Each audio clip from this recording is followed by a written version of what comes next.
Okay, great. Let's look at the schematic illustration of backpropagation shown here. Our net is quite simple. It has a single hidden layer. Each node is labeled, so we have inputs x1 and x2.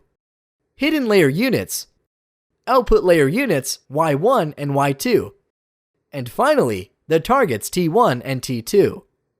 The weights are w11, w12, w13, w21, w22, and w23 for the first part of the net. For the second part, we named them u11, u12, u21, u22, u31, and u32, so we can differentiate between the two types of weights. That's very important. We know the error associated with y1 and y2, as it depends on known targets. So let's call the two errors E1 and E2. Based on them, we can adjust the weights labeled with U.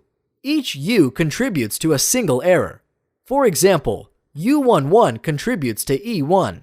Then, we find its derivative and update the coefficient. Nothing new here. Now, let's examine W11. W11 helped us predict H1. But then, we needed H1 to calculate Y1 and Y2. Thus, it played a role in determining both errors, E1 and E2.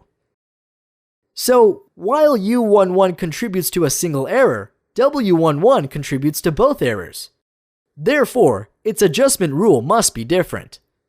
The solution to this problem is to take the errors and backpropagate them through the net, using the weights. Knowing the U weights, we can measure the contribution of each hidden unit to the respective errors. Then, once we've found out the contribution of each hidden unit to the respective errors, we can update the W weights. So essentially, through backpropagation, the algorithm identifies which weights lead to which errors.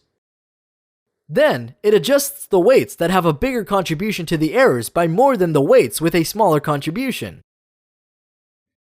A big problem arises when we must also consider the activation functions. They introduce additional complexity to this process. Linear contributions are easy, but nonlinear ones are tougher. Imagine backpropagating in our introductory net. Once you understand it, it seems very simple. While pictorially straightforward, mathematically, it is rough to say the least. That is why backpropagation is one of the biggest challenges for the speed of an algorithm. In the next two lessons, we'll explain the mathematics behind backpropagation. If you would like to acquire a deep understanding of deep nets, we encourage you to proceed and watch them. Otherwise, feel free to skip to the next topic we'll examine: overfitting.